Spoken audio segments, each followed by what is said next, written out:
ನಮಸ್ತೆ ಎಲ್ರಿಗೂ ವಿದ್ಯಾಸ್ ಕಿಚನ್ಗೆ ಸ್ವಾಗತ. ಇವತ್ತು ನಾನು ಪ್ರಾನ್ಸ್ ಮಸಾಲ ಕರಿ ಹೇಗೆ ಮಾಡೋದು ಅಂತ ಹೇಳಿಕೊಡ್ತಿದ್ದೇನೆ. ಇದು ತುಂಬ ಟೇಸ್ಟಿಯಾಗಿ ಉಂಟು ಮತ್ತು ಈಸಿಯಾಗಿ ಉಂಟು. ಈ ರೆಸಿಪಿಯನ್ನು ನೋಡಿ ಚೆಂದಾಗಿದ್ದರೆ ಲೈಕ್ ಮಾಡಿ, ಸಬ್ಸ್ಕ್ರೈಬ್ ಮಾಡಿ. ನೋಡಿ, ಫಸ್ಟ್ ಪ್ರಾನ್ಸ್ ನಾನು ತಗೊಂಡಿದ್ದೇನೆ. ಇಲ್ಲೊಂದು 1/4 kg ಪ್ರಾನ್ಸ್ ತಗೊಂಡಿದ್ದೇನೆ. ಇದನ್ನು ನಾವು ಚೆಂದ ಮಾಡಿ ಕ್ಲೀನ್ ಮಾಡಬೇಕು. ಒಳಗೆಲ್ಲ ಒಂದು ಬ್ಲ್ಯಾಕ್ ಇದೊಂದು ನೂಲು ಥರ ಇರ್ತದೆ, ಅದನ್ನೆಲ್ಲ ಚೆಂದ ಮಾಡಿ ಕ್ಲೀನ್ ಮಾಡಬೇಕು. ನೋಡಿ, ಕ್ಲೀನ್ ಮಾಡಿ ನಂತರ 1 ಸ್ಪೂನ್ ಮೆಣಸಿನ ಪುಡಿ ಹಾಕಿ, ಅರ್ಧ ಸ್ಪೂನ್ ಹಳದಿ ಪುಡಿ ಮತ್ತು ಒಂದು ಅರ್ಧ ಸ್ಪೂನು ಉಪ್ಪು ಹಾಕಿ ಚೆನ್ನಾಗಿ ಕಲಸಿಡಿ. ಮ್ಯಾರಿನೇಟ್ ಮಾಡಿ ಇಡಬೇಕು. ಸ್ವಲ್ಪ ಅದು ಅಂದರೆ ಖಾರ ಉಪ್ಪೆಲ್ಲ ಇಳ್ಕೊಂಡ್ರೆ ಸ್ವಲ್ಪ ಒಳ್ಳೆ ಆಗ್ತದೆ. ಮತ್ತೊಂದು ಪಾತ್ರೆಗೆ ಆಯಿಲ್ ಹಾಕಿ ನಾವು ಅದಕ್ಕೆ ಒಂದು ದೊಡ್ಡದಾದರೆ ಒಂದು ದೊಡ್ಡದು ಆನಿಯನ್, ಸಣ್ಣದಾದರೆ 2 ಆನಿಯನ್ ಹಾಕಿ. ಇದು ಅಂದರೆ ನಮಗೆ ಮಸಾಲಗೋಸ್ಕರ, ಮಸಾಲ ಕಡಿಲಿಕ್ಕೆ. ಇದು ಸ್ವಲ್ಪ ಆಯಿಲಲ್ಲಿ ಅಲ್ಲಿ ಸ್ವಲ್ಪ ಸ್ಮೂತ್ ಆಗಬೇಕಿದು, ಅಂದರೆ ತುಂಬ ರೆಡ್ ಆಗೋದು ಬೇಡ, ಒಂದು ಸ್ಮೂತ್ ಆಗಬೇಕಷ್ಟೇ. ಒಂದು ಅರ್ಧ ತುಂಡು ಶುಂಠಿ ಹಾಕಿ, ಬೆಳ್ಳುಳ್ಳಿ ಒಂದು 7-8 ಬೆಳ್ಳುಳ್ಳಿ ಮತ್ತು ಕಾಯಿ ಮೆಣಸು 2 ಹಾಕಿ.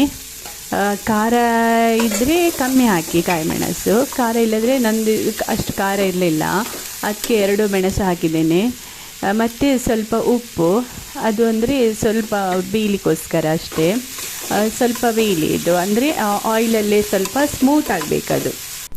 ಆನಂತರ ಒಂದು ಟೊಮೆಟೊ ಹಾಕಿ, ದೊಡ್ಡ ಟೊಮೆಟೊ ಹಾಕಿ ಒಂದು, ಅದು ಸಹ ಅದರಲ್ಲಿ ಸ್ಮೂತ್ ಆಗಬೇಕು. ಅಂದರೆ ಟೊಮೆಟೊದು ನಮಗೆ ನೀರು ಬಿಡಬೇಕು, ಅದು ಸ್ಮೂತಾಗಿ ಅಲ್ಲಿಗೆ ನೀರು ಬೇಕು. ನೋಡಿ, ಈಗ ಅದು ನೀರು ಬಿಟ್ಟಿದೆ. ಈಗ ಸ್ವಲ್ಪ ಒಂದು ಹಿಡಿ ಕೊತ್ತಂಬರಿ ಸೊಪ್ಪು ಹಾಕಬೇಕು ಅದಕ್ಕೆ. ಇದೇ ನಮಗೆ ಅದಕ್ಕೆ ಬೇಕಾಗುವ ಮಸಾಲ ಇದು. ಅದಕ್ಕೆ ಅಲ್ಲಿ ಸ್ವಲ್ಪ ಸ್ಮೂತ್ ಆಗಲಿ. ಇದಕ್ಕೆ ಸ್ವಲ್ಪ ಒಂಚೂರು ಅರ್ಧ ಹಳದಿ ಪುಡಿ ಹಾಕಿ, ಮತ್ತು ಸ್ವಲ್ಪ ಖಾರದ ಪುಡಿ ಸ್ವಲ್ಪವೇ ಹಾಕಿ. ನಿಮಗೆ ಅಂದರೆ ತುಂಬ ಖಾರ ಇಷ್ಟ ಇಲ್ಲದಿದ್ದರೆ ಸ್ವಲ್ಪ ಹಾಕಿ. ಅದನ್ನೀಗ ನಾವು ಗ್ರೈಂಡ್ ಪೇಸ್ಟ್ ಮಾಡಿ ಇಟ್ಕೊಳ್ಬೇಕು. ಈಗ ಇದೇ ಇನ್ನೊಂದು ಪಾತ್ರೆಗೆ ಸ್ವಲ್ಪ ಆಯಿಲ್ ಹಾಕಿ ಈ ಪ್ರಾನ್ಸನ್ನು ಉಂಟಲ್ಲ, ನಾವು ಅಲ್ಲೇ ಸ್ವಲ್ಪ ಫ್ರೈ ಮಾಡಬೇಕು. ಅಂದರೆ ಅದು ಆಯಿಲಲ್ಲೇ ಸ್ವಲ್ಪ ಫ್ರೈ ಆಗಲಿ. ನಾನೀಗ ಮಸಾಲೆ ಹಾಕಿದ್ದನ್ನೆಲ್ಲವನ್ನು ಹಾಕ್ತಾ ಇದ್ದೇನೆ. ಅಲ್ಲಿಗೆ ಅದು ಚೆಂದಾಗಿ ಫ್ರೈ ಆಗ್ತದೆ. ನೋಡಿ, ಒಂದು ಸ್ವಲ್ಪ ಹೊತ್ತು ಫ್ರೈ ಆಗಲಿ, ಒಂದು 5 ಮಿನಿಟ್ಸ್. ಅದು ಅದರಲ್ಲೇ ಆಯಿಲಲ್ಲೇ ಬೇಯ್ತದೆ ಅದು. ಆಗ ಅದಂದರೆ ಡಿಫ್ರೆಂಟ್ ಟೇಸ್ಟ್ ಬರ್ತದೆ. ಅದಕ್ಕೋಸ್ಕರ ನಾವು ಈ ರೀತಿ ಮಾಡ್ತೇವೆ ಇದನ್ನು. ನೋಡಿ, ಈಗ ಚೆನ್ನಾಗಿ ಕಾಯ್ತಾ ಉಂಟು. ಕಾದ ನಂತರ ಅದನ್ನು ಸೆಪ್ರೇಟಾಗಿ ನಾವು ಬೇರೆಯೇ ತೆಗೆದಿಡಬೇಕು. ಚೆನ್ನಾಗಿ ಕಾಯ್ತಾ ಇರ್ತದೆ. ಈಗ 2 ಸೈಡಲ್ಲಿ ಸಹ ಸರಿಯಾಗಿ ನಾವು ಆಯಿಲಲ್ಲಿ ಕಾಯಿಸಿ. ನೋಡಿ, ಈಗ ಆಲ್ಮೋಸ್ಟ್ ಇದು ಬೆಂದಿದೆ. ಇದು ಸ್ವಲ್ಪ ಭಾಗ ಮಾತ್ರ ಇರೋದಿನ್ನು ಬೇಯಲಿಕ್ಕೆ. ಆಲ್ಮೋಸ್ಟ್ ಬೆಂತಾ ಬಂದಿದೆ. ಚೆಂದ ಮಾಡಿ ಇದು ಹೀಗೆ ಕಾಯಲಿ. ಕಾದ ನಂತರ ನಾವು ಬೇರೆ ಪಾತ್ರೆಗೆ ತೆಗೆದಿಡುವ.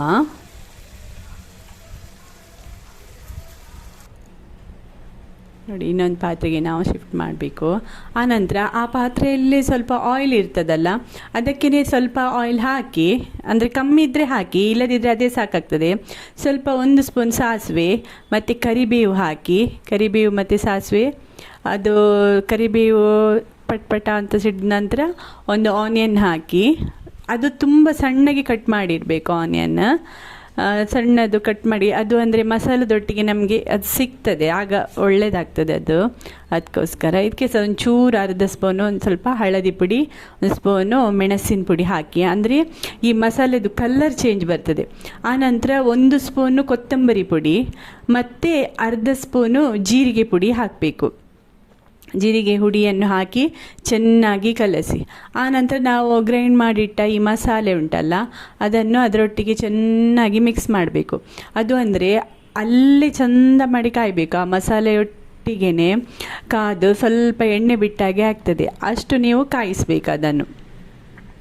ಅಲ್ಲಿಗೆ ಆ ಮಸಾಲೆಯನ್ನು ಚೆಂದ ಮಾಡಿ ಒಂಚೂರು ಮುಚ್ಚಳ ಮುಚ್ಚಿಟ್ರೆ ನೋಡಿ. ಮತ್ತು ಬೇಕಾದರೆ ನಿಮಗೆ ಸ್ವಲ್ಪ ನೀರು ಹಾಕ್ಕೊಳ್ಳಿ. ಅದು ಒಮ್ಮೆ ಕುದ ನಂತರ ಸ್ವಲ್ಪ ನೀರು ಹಾಕ್ಕೊಳ್ಳಿ. ಒಮ್ಮೆ ಕುದಿ ಬರಲಿಕ್ಕೆ ಅದನ್ನು ಅಲ್ಲಿಗೆ ಬಿಡಿ. ಕುದಿ ಬರ್ತದೆ ನೋಡಿ, ಸೈಡಲ್ಲಿ ಕುದಿ ಬರ್ತಾ ಇರುವಾಗ ನಮಗೆ ಇದನ್ನು ಹಾಕಬೇಕು. ಪ್ರಾನ್ಸ್ ಇರ್ತದಲ್ಲ, ಅದನ್ನು ಹಾಕಬೇಕು. ಇದೊಮ್ಮೆ ಕುದಿ ಬಂದಿದೆ, ನಂದು ಮಸಾಲೆ ಕುದಿ ಬಂದಿದೆ. ಅದಕ್ಕೆ ನಾನೀಗ ಪ್ರಾನ್ಸನ್ನು ಹಾಕ್ತಾ ಇದ್ದೇನೆ. ಚೆನ್ನಾಗಿ ಮಿಕ್ಸ್ ಮಾಡಿ ಇದು ಒಂದು ಕುದಿ ಬರಬೇಕು, ಯಾಕಂದರೆ ಪ್ರಾನ್ಸ್ ಹಾಕಿದ ನಂತರ. ಮತ್ತು ಲಾಸ್ಟಿಗೆ 1 ಸ್ಪೂನು ಗರಂ ಮಸಾಲ ಪೌಡರ್ ಹಾಕಿ, ಮತ್ತು ಉಪ್ಪೆಲ್ಲ ನೋಡ್ಕೊಳ್ಳಿ ನೀವು ಲಾಸ್ಟ್. ಮತ್ತು ನಿಮಗೆ ಸರ್ವ್ ಮಾಡುವಾಗ ಕೊತ್ತಂಬರಿ ಸೊಪ್ಪನ್ನು ಸ್ವಲ್ಪ ಹಾಕಿ. ಇದು ತುಂಬ ಟೇಸ್ಟ್ ಆಗಿರ್ತದೆ, ನಿಮಗೆ ಚಪಾತಿಗೆ ತಿನ್ನಲಿಕ್ಕೆ, ರೊಟ್ಟಿಗೆ, ಮತ್ತು ಇದು ನಾನ್ಗೆ ಎಲ್ಲ ತುಂಬ ಒಳ್ಳೆಯದಾಗ್ತದೆ, ತುಂಬ ಟೇಸ್ಟ್ ಆಗ್ತದೆ. ಟ್ರೈ ಮಾಡಿ ನೋಡಿ. Thank you. ಸಬ್ಸ್ಕ್ರೈಬ್ ಮಾಡಿ, ಲೈಕ್ ಮಾಡಿ.